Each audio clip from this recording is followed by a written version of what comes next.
Ponto de Vista. Apoio Grupo Mendes.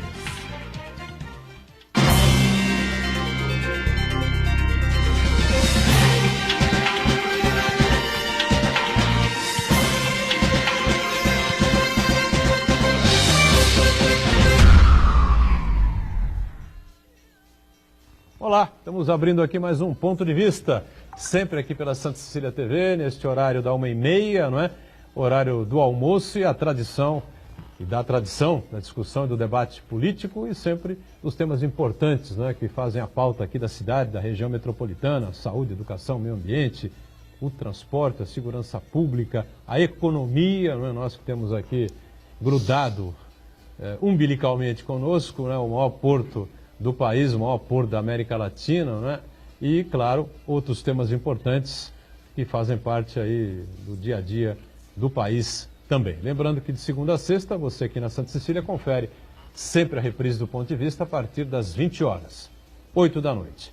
E em cima da economia, em cima das questões diretamente ligadas ao porto, a relação com a cidade, com a região, enfim, que a gente vai tocar o Ponto de Vista nesta edição de terça-feira e com muito prazer recebendo um grande especialista nesse tema, já teve conosco algumas oportunidades, prazer imenso recebê-lo de volta, o companheiro jornalista Leopoldo Figueiredo, que é o editor de Porto e Mar do jornal A Tribuna. Tudo bem, Leopoldo? Prazer revê-lo. Obrigado, Edgar, Chagas, Marco, muito obrigado pelo convite. E a gente tem bastante coisa para debater sobre o Porto de Santos, novidades aí na navegação do porto, em parcerias da autoridade portuária com as autoridades municipais. O que não falta é assunto para falarmos sobre o maior porto da América Latina. É verdade, até assuntos policiais, né? Investigações. De vez em quando ela some da pauta, de vez em quando volta para a pauta, essa coisa aí que diz aí, o suposto envolvimento aí no decreto assinado pelo presidente da República, Michel Temer, né? Fernando Chagas, cientista político, sempre atento aí às questões da cidade e do país, né? E especialista em finanças públicas, está com a gente mais uma vez. Tudo bem aí, Chagas? Tudo bem, olá amigos, um abraço aos telespectadores. Aproveitar o Leopoldo aqui para falar um pouquinho de política internacional e comércio exterior, né? O presidente dos Estados Unidos, Donald Trump, ele está provocando uma guerra comercial enorme no mundo. Ele briga com os aliados e agrada os adversários. O que isso interfere no Brasil, no comércio exterior? A tendência hoje do comércio exterior, que afeta as atividades portuárias, é não ter mais o multilateralismo, né? Vários países negociando na OMC, Organização Mundial do Comércio, para importação e exportação, que passa pelo porto. A ideia do Trump agora é fazer acordos bilaterais. Infelizmente, o mundo, inclusive o Brasil, não tem a força dos Estados Unidos para essas negociações bilaterais. Isso afeta não só o mundo, mas afeta também o Brasil. Essa guerra comercial é muito preocupante, principalmente para as atividades portuárias aqui no Porto de Santos.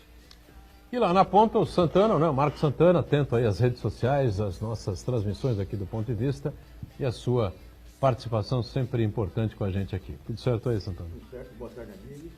Especial que nos acompanha ao vivo, quero convidar você a participar do programa, mandando sua pergunta, crítica, sugestão, pelo Facebook. Ponto de Vista, Coisa do Programa, ou por e-mail, contato@pontodevista.tv.br. O programa também pode ser acompanhado ao vivo pela internet, santaportal.com.br/tv. As edições anteriores ficam disponíveis no nosso canal no YouTube e na nossa página no Facebook. E você que nos acompanha na reprise às 20 horas, uma boa noite. Boa noite para você que está acompanhando a gente na reprise, o mantra, né, de todo dia, termina às 2h30 ao vivo, Ponto de Vista, até a reprise às 8 da noite, se você estiver nos acompanhando também, evidentemente, uma série de assuntos, uma série de questões acontecem aí e são jogadas na mídia, né, na nossa combalida República. Só para não deixar passar, saiu uma nova pesquisa aí, um instituto, não tem um nome? O FSL Pesquisa. Do Estado de São Paulo, para o governo do Estado de São Paulo, né? Com ainda a liderança do ex-prefeito Dória, é isso? Exatamente. É uma pesquisa encomendada pela VTV, que é a afiliada do SBT em Campinas e na Baixada Santista. E ela indica um empate técnico na liderança entre o ex-prefeito João Dória e o ex-presidente da Fiesp, o Paulo Scaff. O João Dória tem 18,4% e o Paulo Scaff 16,2%. A margem de erro da pesquisa é de 3 pontos percentuais, então a situação configura empate técnico. E o governador do estado de São Paulo, Márcio França, aparece logo em seguida, em terceiro lugar, com 8,9%. Em quarto lugar, Luiz Marinho, do PT, 3,2%. Em seguida, professora Lisete, do PSOL, 2,6%. Rodrigo Tavares, do PRTB, 1,8%. E Rogério Schecker, do Novo, com 1,5%. E uma imensidão de indecisos, né? Para variar. Quase 50% de indecisos, né? Ou seja, isso só mostra que ainda muita coisa vai acontecer nessa campanha política, que nem oficialmente começou ainda. E ainda tem muita gente ainda para se definir em quem vai votar nessas eleições. Eu acredito que a eleição só vai pegar mesmo e mudar esse quadro, ou permanecer esse quadro, depois que começar o horário eleitoral gratuito na TV. Sim. Antes disso, os números vão estar mais ou menos nesses patamares, né? E vai ser uma guerra muito interessante no estado de São Paulo, porque eu vejo que os três têm chances. Acredito que o Márcio França, em pouco tempo, depois que começar o horário gratuito na TV, ele vai a 2 dígitos e nós teremos uma briga muito boa pelo governo do estado, entre o Dória, o Scaff e o Márcio França. E também será uma campanha bem curta, né? Bem curta, né? Na TV Em que apenas tudo 35 vai dias, acontecer 35 dias. em praticamente um mês. Um mês, é muito curta mesmo, até para aparecer novos nomes, né? Agora, Chagas, o interessante é que, apesar do Paulo Scaff figurar em segundo lugar na pesquisa, o João Dória, ele já identificou com o seu principal adversário, o Márcio França. Eu explico por que isso. Todos os posicionamentos que ele vem à imprensa de crítica é endereçada ao Márcio França. Ele quer polarizar a disputa já nesse primeiro momento com o governador Márcio França. E o outro aspecto que mostra muito bem essa eleição do Márcio França como principal adversário já nesse momento é a postura do PSDB na Assembleia Legislativa. A bancada do PSDB na Assembleia foi orientada por João Dória para barrar qualquer tipo de projeto de iniciativa do Poder Executivo. Inclusive as propostas encaminhadas quando o governador era Geraldo Alckmin. A peça orçamentária de 2019, que foi praticamente toda elaborada pelo governador Geraldo Alckmin, agora está sendo barrada pelos deputados do PSDB. Quer dizer, os tucanos, que antes, num passado recente, criticavam a postura de partidos como PT, PCdoB, PSP, PSOL, né? E agora está praticando para tentar inviabilizar, para tentar sabotar o governo de Márcio França. Lamentavelmente aqui na cidade nós não temos nenhum deputado estadual tucano para poder cobrar isso, né? Só o Cássio Navarro, de Praia Grande, que mudou de partido, do MDB para o PSDB, né? Um acordo costurado aí pelo prefeito Alberto Mourão, para apoiar o ex-prefeito Dória, que tem uma rejeição simplesmente estúpida na cidade de São Paulo, quase 70% de rejeição. Não sei como é que vai tentar reverter esse quadro, vai dizer o quê? Que ele saiu. Não, mas eu ia fazer, não fiz. O Bruno Covas vai fazer o que eu ia fazer, não fiz. O Bruno pegou um pepino gigantesco agora, problema com a Previdência, problema de arrecadação curta, né? O velho problema do funcionalismo, um custo altíssimo, né? Já ouvi falar disso, né? A folha de pagamento de todo o poder público hoje está no limite. E a grande dificuldade hoje é realmente para todos os governos, seja a União, os estados, o município, é o custeio. O custeio entra a máquina, o servidor público e também a manutenção, no caso do município, a manutenção da cidade, né? Resta muito pouco para investimento. Mas só essa batalha que eu vejo que vai haver entre os três, acho que vai realmente polarizar entre o Márcio e o Dória. E eles vão buscar esses indecisos mesmo. A briga vai ser para buscar esses indecisos. O número é muito grande. Os indecisos que vão decidir essa eleição. Quem conseguir cativar, convencer os indecisos, vai levar uma grande vantagem. Qual a grande dificuldade que eu vejo do Scaff? O Scaff, a hora que começar o horário eleitoral, vão grudar nele o MDB. O MDB lembra o Temer. O Temer é o político mais impopular da história da presidência da República. Sim. Isso aí acredito que afete o Scaff. Apesar dele ter grandes chances também de chegar no segundo turno. Mas eu vejo mais uma polarização. Por isso que um está brigando com o outro diretamente, isolando um pouco o Scaff. Segundo Márcio França, ontem no Roda Viva, é a briga dos milionários, né? Os candidatos ricos, milionários, aí vão disputando entre si quem chega mais longe e tal, né? E, sob certo aspecto, também é um quadro que se repete a nível federal. Isso. também essa importância dos indefinidos, ou daqueles ainda que não se definiram por um candidato, também vai ser, esses definidos vão ser estratégicos na definição de, afinal de contas, quem vai ser o próximo presidente da Decidem as República. eleições. Os indecisos vão decidir as eleições, tanto no plano regional, aqui o Estado de São Paulo, como no plano federal. Eu vejo 5 candidatos fortes para a presidência da República. E desses 5, aquele que convenceu o indeciso tem grande chance de levar a presidência da República. Por isso é importante o horário eleitoral e recursos de campanha, né? Quem não tiver horário eleitoral e recursos de campanha vai ter mais dificuldade em mostrar sua proposta e convencer os indecisos a se decidirem. Ainda tem nessa pesquisa aí números, né, Santana, para o Senado também, onde Eduardo Suplicy lidera, Marta Suplicy vem em segundo.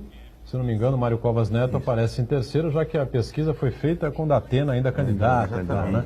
Datena não é candidato mais, voltou para a televisão, enfim, não pode mais se candidatar a coisa nenhuma nessas eleições de 2018. E vou dizer aqui que os 2 Suplicy não serão eleitos, em hipótese alguma. Tenho certeza absoluta, estou aqui jogando uma apostinha com quem quiser. Uma cartada? Uma cartada com quem quiser. Duvido que Eduardo Suplicy e Marta Suplicy se elejam para o Senado da República.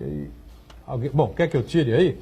Vou tirar a Marta fora desse jogo. Eu acho que a ex-prefeita, a senadora, está muito desgastada com a história do PT, a ida para o MDB. Ela tem que responder a Dilma, tem que responder a Temer, tem que responder a essa situação toda. É complicado. Apesar da marca que ela registrou aí na época que foi prefeita de São Paulo, já faz muito tempo também, ninguém se lembra mais, né, Leopoldo?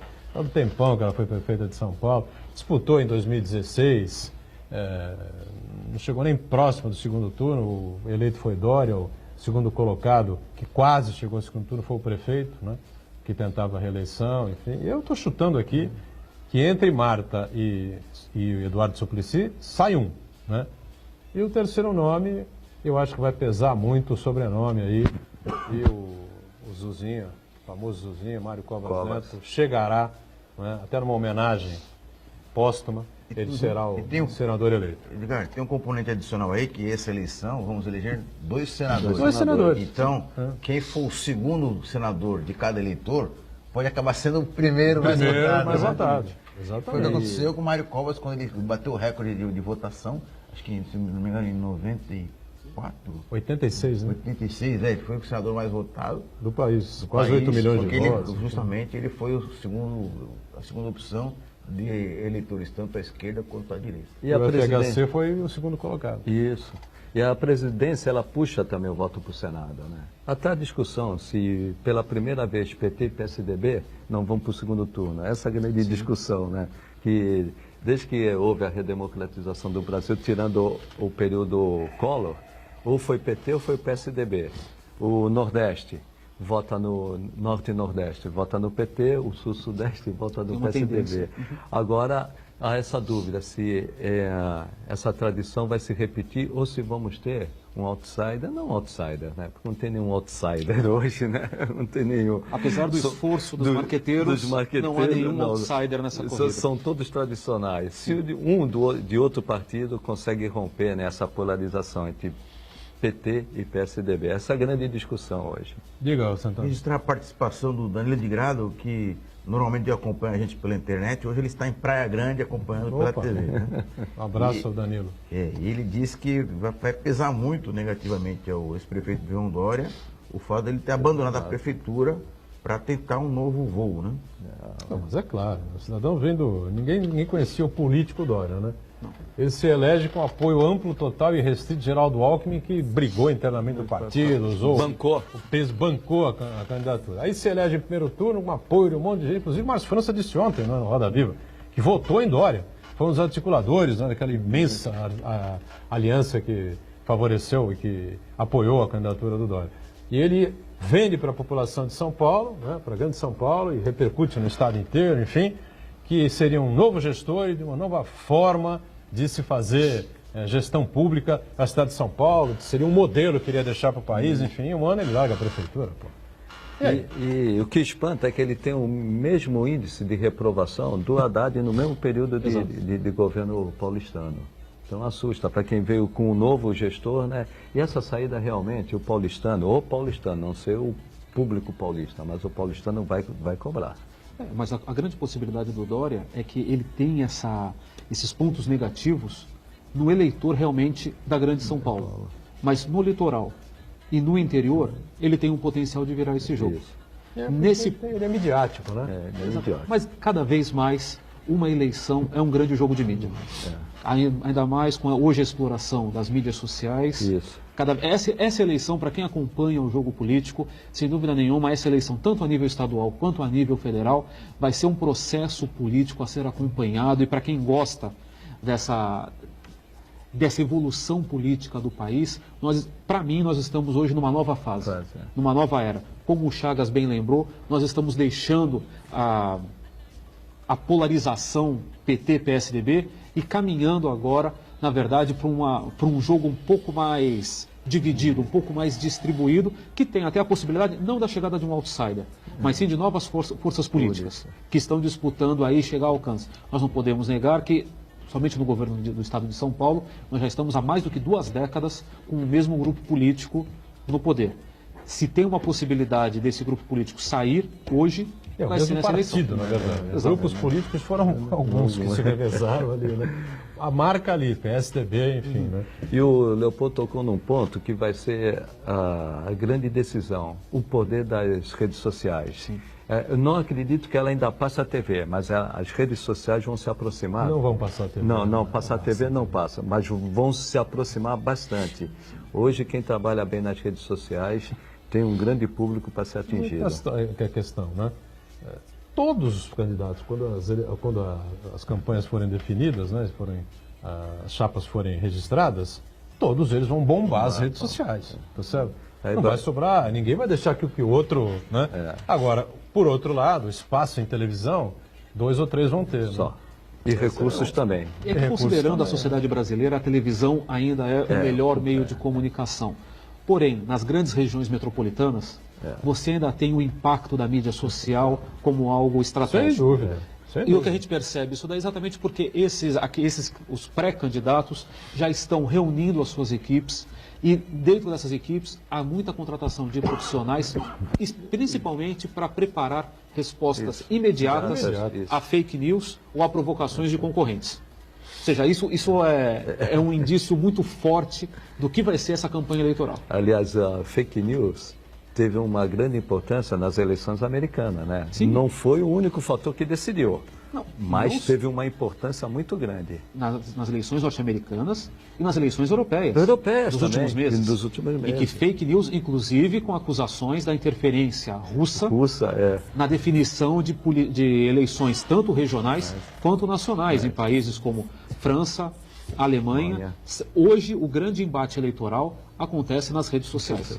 O eleitor tem que estar atento às fake news, e também é uma estratégia que muitos candidatos, pré-candidatos já estão utilizando, que é o uso de robôs, né? São perfis falsos, né? Vai aparecer lá que o candidato tem 600 mil seguidores, mas na verdade 500 mil é tudo fake, né? Tudo falso, tudo um programa de computador que cria lá o perfilzinho e fica elogiando o candidato. Marco, eu colocaria, compartilhando. Eu colocaria 590 mil. Então o eleitor tem que ficar muito atento ao chamado efeito manada, né? Que é quando você vai preparar, aquele pré-candidato ali não tem tanta adesão assim. Aliás, não é só político, né, que faz isso. Tem candidato que faz. Tem um monte de gente que a gente conhece aí, enfiada em redes sociais e que mostra um número fenomenal de uma coisa impressionante. Agora, divide isso por 50, para sair um número próximo ali. Vai. Agora, o grande problema da fake news é você desmentir depois. Sim. Você dá o efeito manada. Tem que ser na hora. Tem que ser na hora. Melhor. Por isso que os partidos estruturados, candidaturas estruturadas, vão acabar levando vantagem também. Vai ser uma melada, uma mecada danada. O que só mostra cada vez mais a importância do eleitor estar consciente e de buscar informações sobre os seus candidatos. Cada vez mais, o destino mesmo dessa eleição vai estar nas mãos do eleitor, e o eleitor tem que ser responsável e buscar efetivamente saber quem é o seu candidato, em quem ele vai votar, qual foi o histórico desse candidato, o seu passado, o que ele defendeu, o que ele defendia antes, o que ele defende agora. Mais uma vez, assim, a responsabilidade é do eleitor. Fake news que são também responsáveis diretas por essa onda aí antivacinal que a gente vê pelo mundo afora, especialmente parte da Europa, enfim, né? Já chegou ao Brasil também. E nós vamos falar muito sobre isso no programa que gravamos ontem, né? Com a participação, inclusive, do médico infectologista, o Dr. Ricardo Ayder, né? Que explica com profundidade essa situação toda e o absurdo por qual nós estamos passando no momento, com essa situação de pais, mães, enfim, estarem não levando, né, os seus filhos, crianças, adolescentes, até bebês, para se vacinarem, com a história de que as vacinas podiam ter reações diferentes, gerar câncer no futuro, uma coisa completamente maluca, né? Foi inventado por aí. São fake news e que acabam se disseminando pelo mundo afora e gerando essa situação absurda, né? Um break, um rápido intervalo, já a gente volta com o ponto de vista.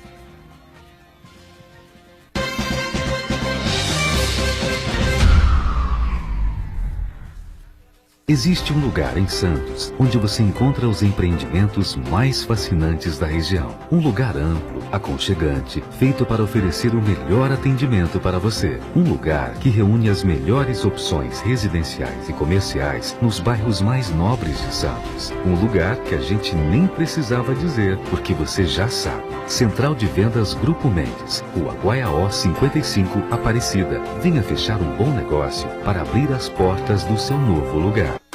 Poliesportivo Unisanta, cuidando do seu corpo e da sua mente. Natação a partir de 2 anos e meio, capoeira a partir de 3 anos, voleibol, hidroginástica, musculação, basquete, futsal, karatê, judô, handebol e tênis de mesa. Equipamentos modernos, piscina olímpica aquecida e professores especializados. Mensalidades a partir de R$ 48,00. Poliesportivo Unisanta. Informações 3202-7126. Santa Cecília TV no canal 52.1 HD. Se você ainda está com dificuldade de sintonizar a Santa Cecília TV em alta definição pelo sinal digital, você precisa escanear os canais da sua TV através da autoprogramação no seu controle remoto. É bem simples e você sintoniza os nossos programas com qualidade digital de imagem e som sem pagar nada por isso. Santa Cecília TV 52.1.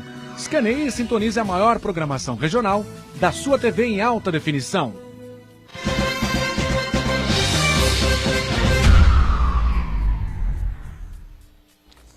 Muito bem, estamos voltando aqui com o ponto de vista, com o nosso Leopoldo Figueiredo, editor de Porto e Mar de A Tribuna, o Chagas, o Marco Santana, e eu já emendo aqui com o Leopoldo.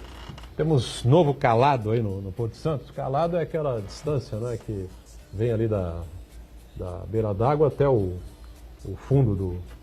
É isso, não? Na verdade, não é bem isso. O canal tem a sua profundidade. A profundidade do canal, né? A questão é que o navio ele não anda linearmente, né?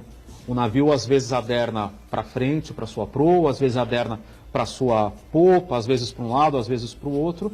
E quando ele faz isso daí, ele corre o risco de tocar o fundo. Então, a prática, uma norma de segurança exige que o navio nunca chegue a atingir o ponto mais profundo do canal. Então, o nosso canal tem 15 metros de profundidade. Então, se estabeleceu que havia necessidade de uma margem de pelo menos 10%. Era um pouco mais, chegava a 13,2%. Por quê? Para evitar que às vezes tem uma onda, uma corrente, às vezes o vento bate no navio, ele não acabe tocando o fundo do canal do estuário, às vezes pode ter uma rocha, pode ter um banco de areia, pode danificar e o risco é muito grande. Então o navio poderia ter no máximo 13. Ele podia receber um volume de carga tal que ele poderia afundar até 13,2. Agora veio a boa notícia de que o porto passa a ter um calado, aliás, até o porto não tem calado, né? O porto permite que os navios naveguem com um calado máximo de 13,5. Poxa, somente, mas é um pouquinho que tem um impacto tremendo. A cada centímetro que um navio consegue afundar carregado, ele consegue carregar mais 100 toneladas, que, grosseiramente falando, são mais 8 containers. Com 30 centímetros, a gente tem aí 240 containers, ou seja, na prática, isso daí torna o porto mais competitivo e torna o porto mais atrativo. A operação aqui passa a não sair tão cara. E como é que o porto conseguiu isso daí? Através, no início do ano, a praticagem de São Paulo, que tem feito vários investimentos em pesquisa e desenvolvimento aqui no Porto de Santos, realizou um estudo comprovando que hoje navegar no Porto de Santos está mais seguro. Hoje há um maior controle sobre correntes marítimas, há um maior monitoramento sobre correntes, vento, ou seja, esses fatores que podem, entre aspas, desestabilizar a navegação ou, entre aspas, mais uma vez, descontrolar a navegação. Como há um maior controle, eles procuraram a autoridade portuária e argumentaram, aliás, a autoridade marítima, a Capitania dos Portos, e argumentaram que, olha, como agora nós estamos controlando mais esses fatores que podem desestabilizar um navio, a gente não precisa ter uma margem de segurança tão grande. A gente pode reduzir um pouco essa margem de segurança. Essa proposta foi debatida com a autoridade portuária, a Companhia Docas do Estado de São Paulo, e na semana passada foi anunciado, então, esse ganho de 30 centímetros. É um ganho importantíssimo, uma vez que se consegue esses 30 centímetros a mais no calado, ou seja, se consegue utilizar melhor o canal de navegação do porto, sem pontualmente aprofundar o porto, ou seja, a licença ambiental é a mesma, os investimentos de dragagem continuam os mesmos, mas hoje se pode explorar melhor o canal de navegação do Porto de Santos. Qual é o impacto disso? Os navios agora vão poder entrar e deixar o porto com maior rapidez, não vão precisar esperar tanto a maré alta. Aí um exemplo, tanto é que no próprio lançamento desse novo calado, que ocorreu em São Paulo na quinta-feira passada, representantes do Sindicato dos Operadores Portuários do Estado de São Paulo questionaram o presidente da CODESP, José Alex Oliva, em relação ao gargalo da atracação ou desatracação. Agora, a maré já não vai ser um fator tão predominante para atrasar uma desatracação. Entretanto, teremos rebocadores suficientes, teremos práticos suficientes, teremos pessoal da amarração, porque existe uma equipe própria dentro da Companhia Docas, responsável por fazer a amarração, ou seja, por prender o navio com as suas amarras nos cabeços. São aquelas estruturas de ferro que a gente vê ali no costado, ali na faixa de cais. Tem um número limitado de pessoas que atuam isso daí.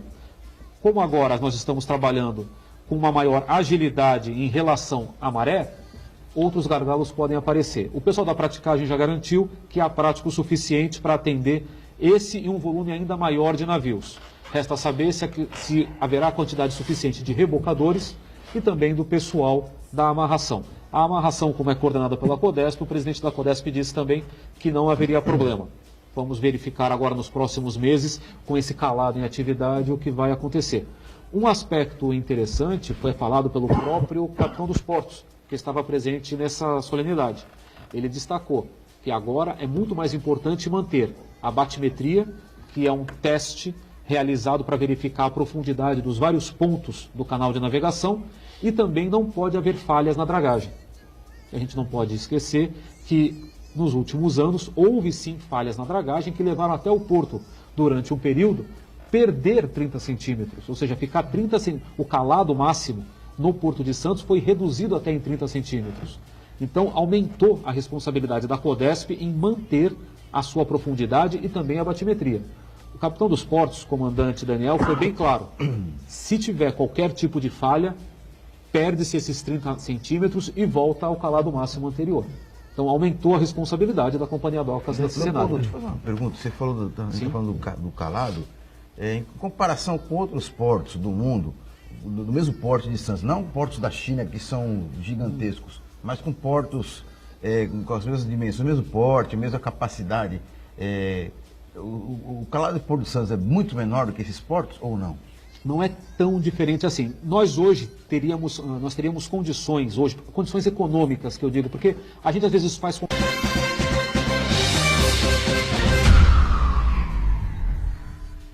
Existe um lugar em Santos onde você encontra os empreendimentos mais fascinantes da região. Um lugar amplo, aconchegante, feito para oferecer o melhor atendimento para você. Um lugar que reúne as melhores opções residenciais e comerciais nos bairros mais nobres de Santos. Um lugar que a gente nem precisava dizer, porque você já sabe. Central de Vendas Grupo Mendes, Rua Guaiaó 55, Aparecida. Venha fechar um bom negócio para abrir as portas do seu novo lugar. A sua música.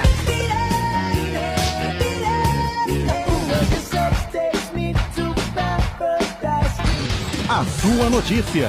107,7 Notícias. O seu locutor.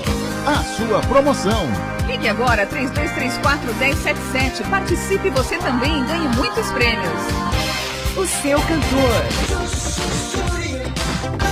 A sua rádio. 107,7. Santa Cecília FM.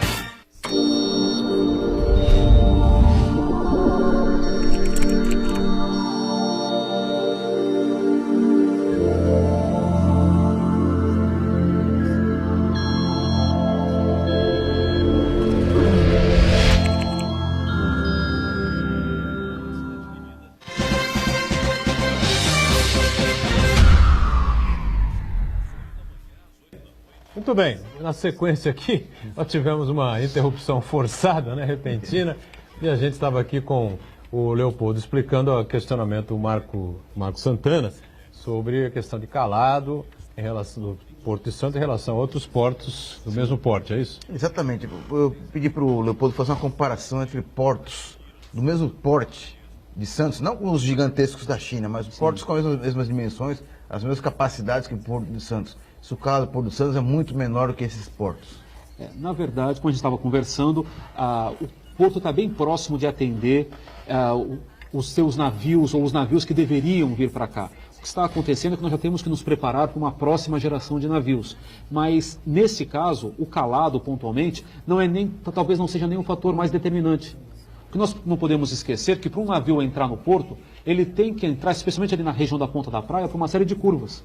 Muitas vezes, o calado ou a profundidade que ele vai atingir não é pontualmente o maior critério.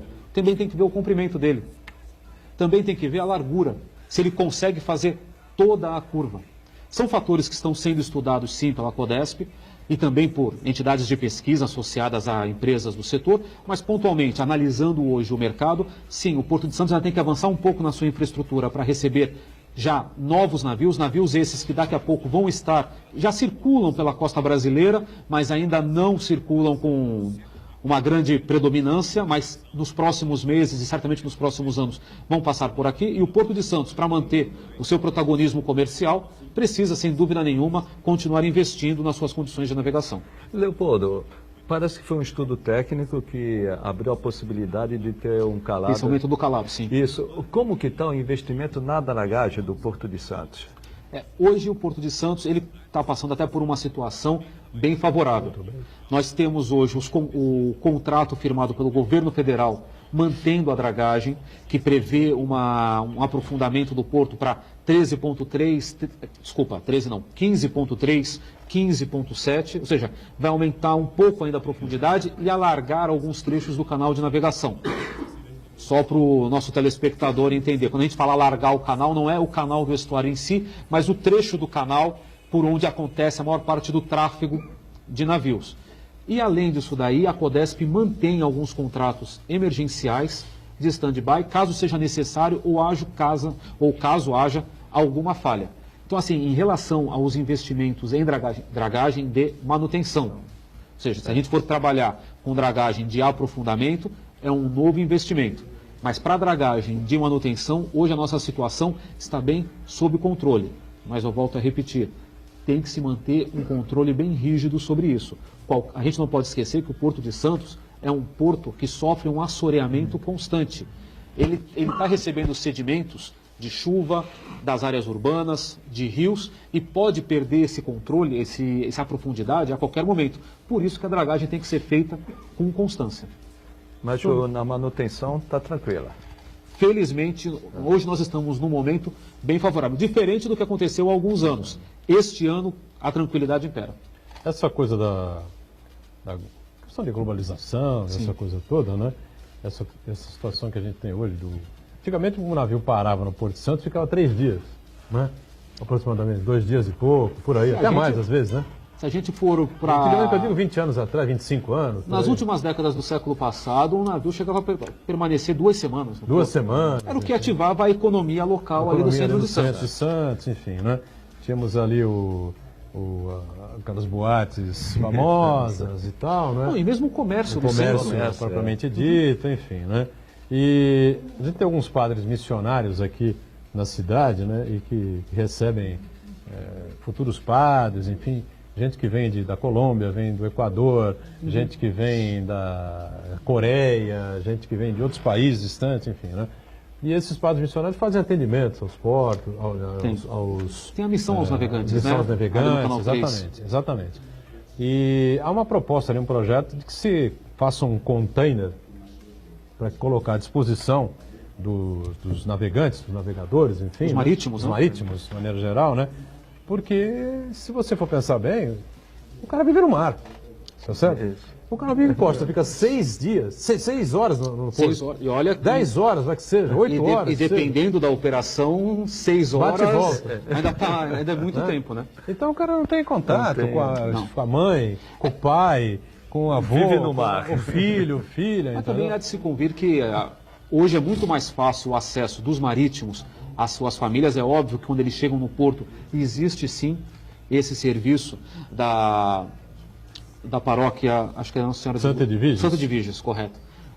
Dos padres da Santa Edviges, que oferecem essa possibilidade de um contato através da internet dos marítimos com seus familiares, mas hoje mesmo a bordo é muito mais fácil, caso seja necessário, eles entrarem em contato com seus familiares. É que é um ambiente de trabalho e o custo desse tipo de ligação acaba sendo muito alto, mas hoje é mais possível. Mas isso daí é aquela coisa, possibilidade... Né, você olha para o lado do mar, olha para o outro lado do mar. A hora que você chega, você tem que parar e sair do navio, né? Não é possível, pô, né? Mas mesmo assim, os contratos com as armadoras prevêem um período em terra, né? Em terra, né? Mas é óbvio que um chefe de família quer ter o contato com a sua esposa, com seus filhos, quer saber o que está acontecendo em casa, e é uma iniciativa louvável. Eu também acho. Leopoldo, já que você tocou nessa situação, o Porto de Santos, ele rendia economicamente, principalmente para o comércio do centro de Santos, muito. Tecnologia, modernização, globalização, e nós temos que acompanhar isso, senão nós vamos ficar para trás. Não há alternativa. Não há alternativa. Nós temos que seguir esse caminho. Santos é o maior porto do país. O que fica para a cidade, em termos econômicos e financeiros, para a cidade, nessa movimentação de carga que aumenta cada vez mais. Sim. E o comércio exterior, apesar do Trump, cada vez mais vai ser necessário para o mundo inteiro ter uma estabilidade econômica. O que fica para Santos hoje? Olha, a gente acaba tendo uma visão um pouco deturpada da importância do Porto de Santos. A gente estava acostumado a ver o Porto de Santos exatamente ativando a nossa economia de forma direta, ou seja, o marítimo chegava aqui, o navio chegava aqui na região, o marítimo desembarcava, consumia no nosso comércio, utilizava os serviços da cidade, ele embarcava e deixava parte da sua riqueza aqui na região. Hoje o navio permanece, acho que 1/20 do que ele permanecia naquela época. Hoje a escala de um navio é uma questão de horas, mas o porto continua sendo essencial para a economia da região. E como é que a gente percebe isso? Num primeiro momento, a arrecadação tributária. A principal fonte de recursos das prefeituras da região ainda é a atividade portuária. Eu nem vou pontuar, é o IPTU do terminal portuário, é o ISS das operações e também é toda a carga tributária que acaba sendo recolhida com base nas atividades associadas à cadeia de negócios. A atividade portuária é o que acaba movimentando a atividade dos profissionais que cuidam dos caminhões, de agências de navegação, de armadores, de despachantes aduaneiros, enfim, é uma gama de profissionais que vivem pela atividade portuária, geram empregos e acabam gerando riqueza aqui na região. Às vezes é difícil de mensurar o quanto isso, mas é óbvio que a atividade portuária acaba sendo o protagonista no desenvolvimento econômico. Além de tudo isso, a gente tem o próprio desenvolvimento do porto. Esse caso que nós falamos sobre o maior controle sobre os fatores que afetam a navegação com a pesquisa desenvolvida pela praticagem, é um grande exemplo de como um porto pode ser um indutor de novas tecnologias. Quando a gente analisa o cenário de portos internacionais, pontualmente Extremo Oriente, Mar do Norte, Estados Unidos, o que a gente vê cada vez mais as operações até são automatizadas, ou seja, cada vez mais há um menor espaço para o trabalhador braçal. Mas cada vez é maior a demanda por profissionais que, em primeiro lugar, entendam de informática, saibam programar essas operações e ainda saibam trabalhar com pesquisa. Até alguns anos atrás se falava muito, não, a tecnologia vai tirar cargos de trabalho, vai tirar postos de trabalho da economia. Hoje, cada vez mais eu escuto exatamente o contrário. O posto de trabalho vai mudar. A gente vai deixar de ter um grande número de trabalhadores braçais, aqueles voltados para a operação, mas, por outro lado, a gente vai precisar de profissionais qualificados para programar essa operação tecnológica. A Revolução 4.0. Revolução 4.0. Nós estamos iniciando aí um novo setor da economia para o qual nós não temos trabalhadores qualificados. Há alguns anos, numa viagem realizada pelo Seminário Santos Export, organizado pelo Grupo Tribuna, anualmente, no próximo semestre a gente vai ter uma próxima edição, nós visitamos um terminal que estava sendo recém-inaugurado em Rotterdam, um terminal da Maersk. É um dos terminais conhecidos como terminais fantasmas, porque basicamente 80% da operação é feita por controle remoto. Por um controle, na verdade, a carga vem do pátio para o costado e do costado. Em alguns pontos, apenas o embarque dela e o desembarque entre o navio e o cais é que acontece com profissionais. Todo o restante é feito de forma remota, dentro de uma central operacional bem distante, aliás, do costado. E a grande dificuldade do gestor desse terminal era o quê? Nós não tínhamos profissionais para programar os nossos computadores. E o rendimento desses profissionais é bem maior do que o profissional comum. Há uma questão de maior segurança envolvida, uma questão de qualificação, sim, de eficiência e também de alto valor. Esse é um profissional altamente remunerado. Nós estamos, na verdade, agora numa transição. Nós estamos passando pelo porto como uma atividade pontualmente operacional braçal para uma atividade hoje de alta tecnologia. Aliás, até uma observação feita por um diretor da autoridade portuária de Long Beach, nos Estados Unidos, que ele falou, hoje um terminal de contêineres, um terminal portuário, é um terminal de TI.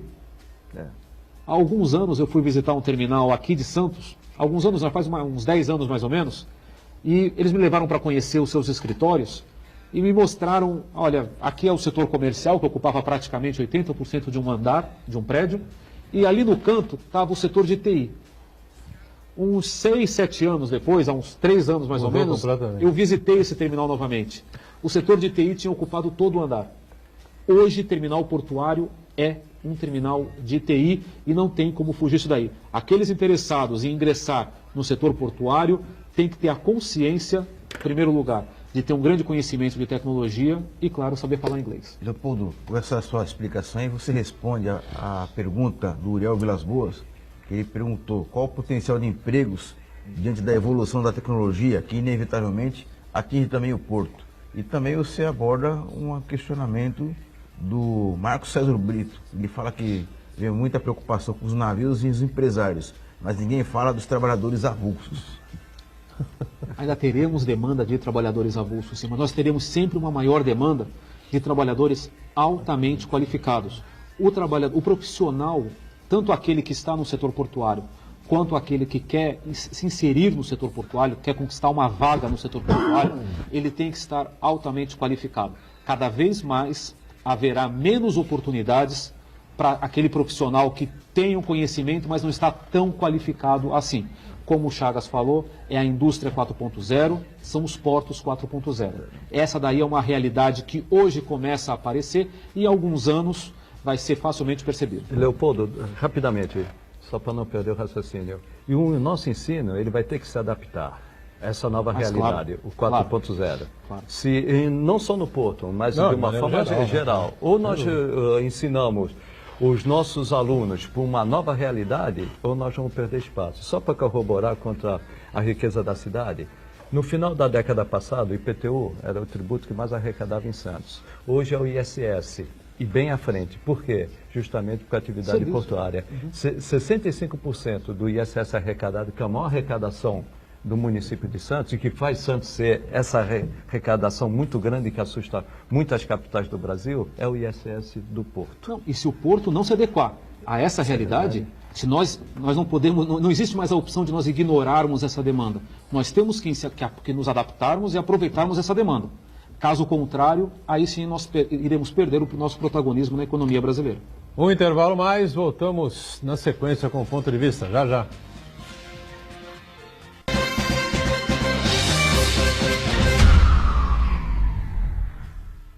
Existe um lugar em Santos onde você encontra os empreendimentos mais fascinantes da região. Um lugar amplo, aconchegante, feito para oferecer o melhor atendimento para você. Um lugar que reúne as melhores opções residenciais e comerciais nos bairros mais nobres de Santos. Um lugar que a gente nem precisava dizer, porque você já sabe. Central de Vendas Grupo Mendes, Rua Guaiaó 55, Aparecida. Venha fechar um bom negócio para abrir as portas do seu novo lugar. Santa Cecília TV no canal 52.1 HD. Se você ainda está com dificuldade de sintonizar a Santa Cecília TV em alta definição pelo sinal digital, você precisa escanear os canais da sua TV através da autoprogramação no seu controle remoto. É bem simples e você sintoniza os nossos programas com qualidade digital, de imagem e som, sem pagar nada por isso. Santa Cecília TV 52.1. Escaneie e sintonize a maior programação regional da sua TV em alta definição.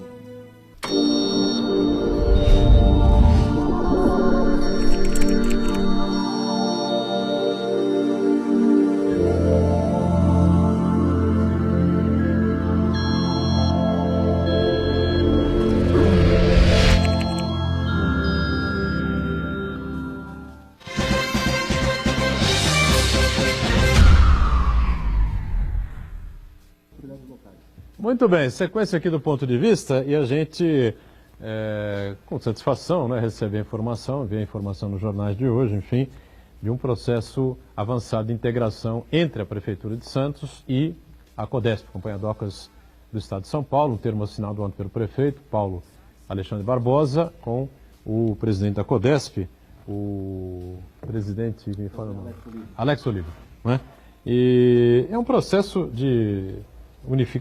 para operações, uma cooperação de operações, enfim, né? No sistema de dados aí, geográficos, para Geoprocessamento, né? Geoprocessamento e ocupações, enfim, de áreas importantes aqui na cidade, é isso, Leopoldo? Exato, é mais uma iniciativa que foi realizada, a CODESP firmou essa parceria com a autoridade municipal, com a Prefeitura de Santos, e toda a parceria do Porto com as cidades da região tem que ser aplaudida.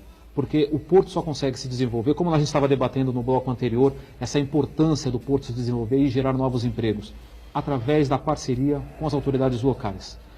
O que só reforça aquela nossa antiga bandeira da importância da comunidade participar da gestão do Porto. O que essa parceria vai resultar, na verdade, é numa maior troca de informações. A Prefeitura vai ter mais dados sobre a realidade portuária, que vai ajudar no seu planejamento, no seu desenvolvimento. O que a gente não pode esquecer é que o Porto ocupa 3 cidades. E essas cidades, o Porto tem que se preparar, tem que conversar com essas 3 cidades, Santos, Guarujá e Cubatão, e essas cidades também têm que planejar o seu desenvolvimento, levando em consideração as demandas, as necessidades e também os projetos de expansão do Porto de Santos. Nós só poderemos crescer unidos. Não existe mais o Porto crescendo isolado das cidades, ou as cidades crescendo ou querendo crescer isoladas do Porto. Nós temos aí realmente uma simbiose. Não existe um outro cenário que não esse. Muito bem. E com relação aos impostos, enfim, tem uma briga danada, uma confusão, uma choradeira danada, né? Das empresas portuárias, pagavam 3% de ISS aqui para o município e passaram a pagar 5%. Afinal de contas, elas quebraram, afundaram no mar por conta dessa diferença, ou não foi bem assim? O que acaba acontecendo é que, em valores absolutos, obviamente essas cifras não são tão significativas, assim, ou, enfim. Mas o problema é que foi o momento em que aconteceu. Hoje o setor portuário ele acaba tendo seus custos aumentados em 3 frentes. Um foi o ISS, que quer queira, quer não, foi um aumento de 2 pontos percentuais. 2 pontos percentuais, quando você não está esperando, realmente tem um impacto, sim, nas suas contas. Por outro lado, no mesmo momento, numa questão de meses, o Supremo Tribunal Federal oficializou a cobrança do IPTU portuário. As empresas estavam esperando por isso? Sim, era até esperado, mas é um custo a mais agora para o setor. E no terceiro ponto, hoje é a necessidade dos terminais estarem adotando seus estudos de impacto de vizinhança. E a partir daí eles assumem responsabilidades de investimentos em área urbana. Há muitos projetos sendo anunciados pelas prefeituras locais de novos sistemas de segurança, refrigeração a instalação de aparelhos de ar-condicionado em escolas, novas unidades de saúde, que estão sendo bancados por terminais portuários numa forma de compensar o impacto das suas atividades. E tudo isso está acontecendo no momento em que a economia começava a se recuperar após 2 anos de uma grave crise do comércio internacional, uma grave crise da economia brasileira. Agora começava a se recuperar, entretanto não se recuperou o tanto quanto se esperava neste 2018. Alguns já afirmam que 2018 já chega a ser um ano perdido. O fator Copa não ativou o comércio como se esperava. A greve dos caminhões. A greve dos caminhoneiros, enfim. Se esperava uma retomada de crescimento, essa retomada aconteceu em parte, mas simultaneamente a isso, os custos portuários aumentaram. Então, sim, para quem estava planejando uma recuperação, ter esses novos custos, não foi uma boa notícia. E nesse ponto, se tem um culpado do ISS, fui eu, né? Eu era chefe do Departamento de Orçamento da Prefeitura e diz que a Prefeitura precisava recuperar um pouco da situação difícil que atravessava, né? De Santos, São Vicente, Cubatão, enfim, né?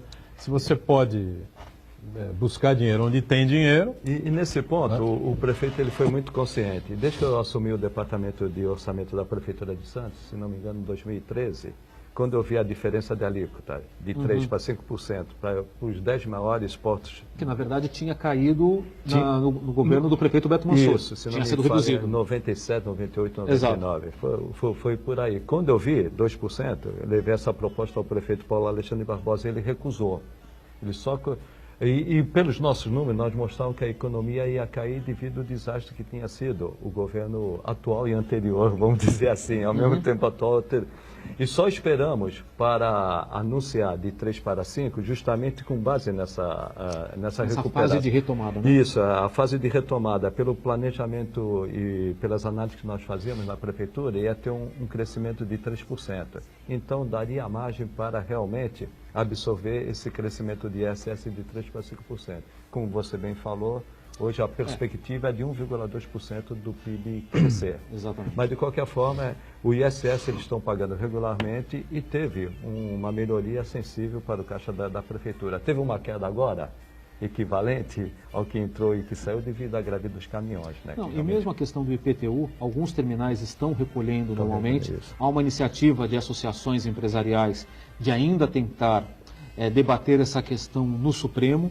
Esse processo talvez a possibilidade de ser retomado no Supremo, apesar do Supremo já ter se manifestado oficialmente e num primeiro momento descartar qualquer necessidade de reavaliação do caso, mas também já está sendo questionada.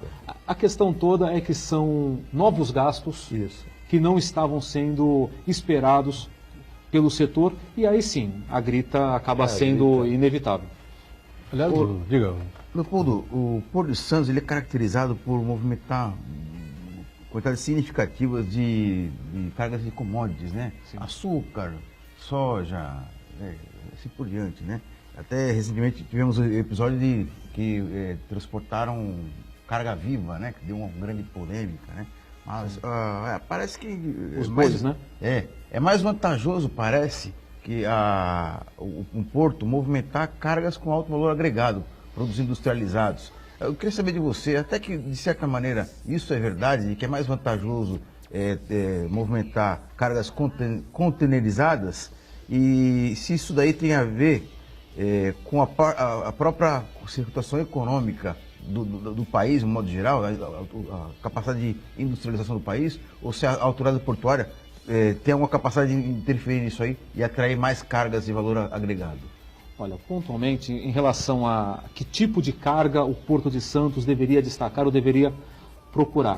Em primeiro lugar, a gente não pode esquecer que o porto é um serviço público. Ele atende à economia brasileira. E o Porto de Santos tem um papel a desempenhar no escoamento da safra agrícola. E porto nenhum nega carga. Quanto mais carga tiver, esse é o bom problema.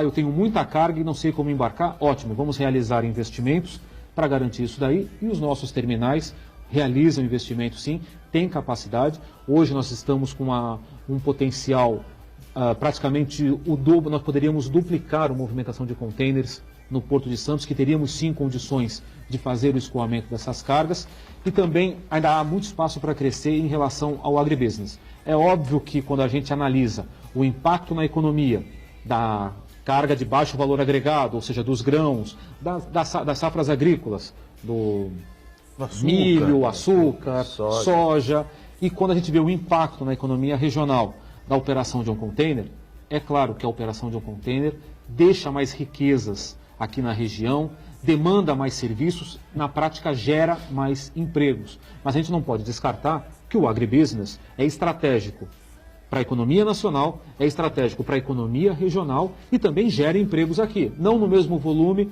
que uma operação de containers, por um exemplo, que tem o serviço na área portuária, tem o serviço na retroárea, tem um maior trabalho aduaneiro em cima dele, gera mais empregos de uma maneira geral. Mas um porto não pode chegar, não, só quero trabalhar com container, não vou trabalhar com agronegócio. Não.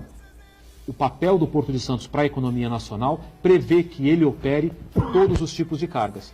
E um executivo portuário que chegue e fale, olha, eu não quero uma carga, eu quero outra carga, realmente ele não está cumprindo com o seu papel. Está fora do mercado. Exatamente. Né? E o PIB não cai mais no Brasil por causa do agronegócio. Que tem um papel estratégico. Aliás, a crise não foi mais severa no país por causa do agronegócio.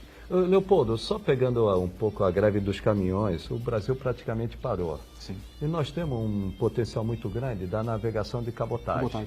Como que está essa situação no Brasil? Olha, na verdade, existem algumas iniciativas por parte de alguns setores do governo federal de tentar desenvolver a cabotagem. Mas o que precisa efetivamente são de medidas para impulsioná-la. Hoje nós temos uma carga tributária muito pesada, por exemplo, no óleo de navegação, para embarcações que façam a costa brasileira. São medidas que poderiam, se você reduz a carga tributária no combustível desses navios, se você cria incentivos, você tem um potencial para a navegação de cabotagem tremendo. E mesmo assim, com tanto uma política predominantemente rodoviarista, nós ainda temos a cabotagem crescendo e crescendo a passos largos. Poderia crescer ainda mais. E se nós analisarmos as vantagens da cabotagem, ela é um meio de transporte com menor impacto ambiental. Se nós relacionarmos o volume de carga que é transportado, acaba sendo mais barata. Hoje, o transporte a navegação costeira tem uma confiança, uma maior... você pode programar muito melhor toda essa operação.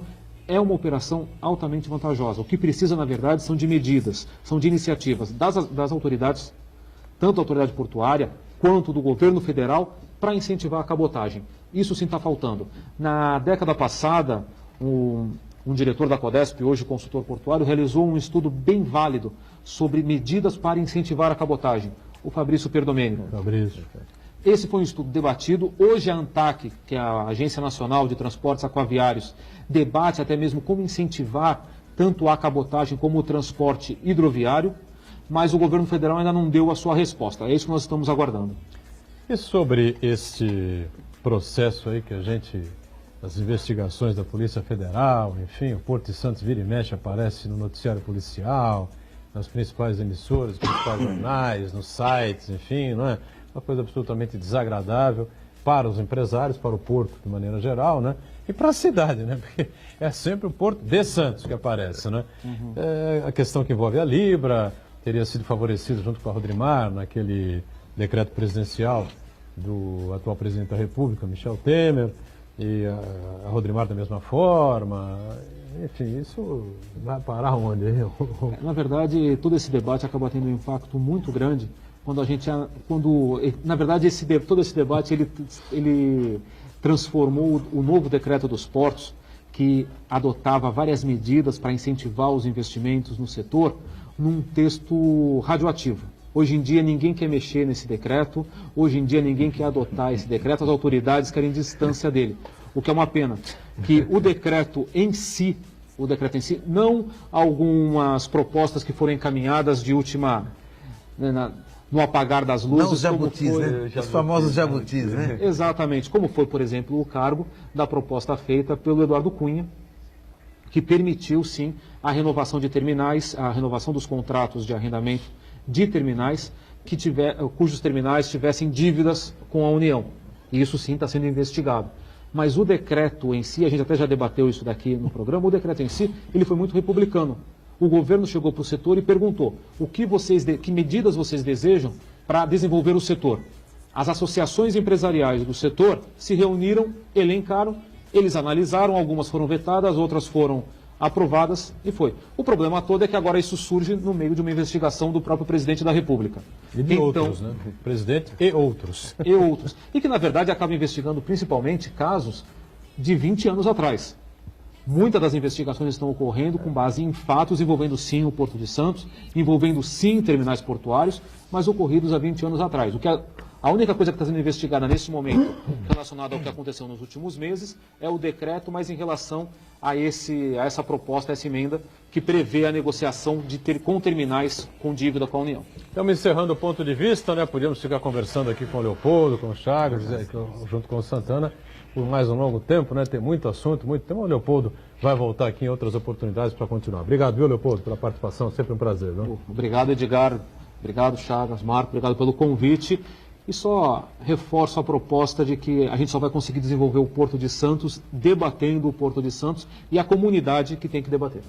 O Chagas está sempre participando com a gente, Santana diariamente conosco, e nós com você, de segunda a sexta, o ponto de vista, 1h30 da tarde, com a nossa reprise às 8 da noite. Obrigado, gente. Valeu.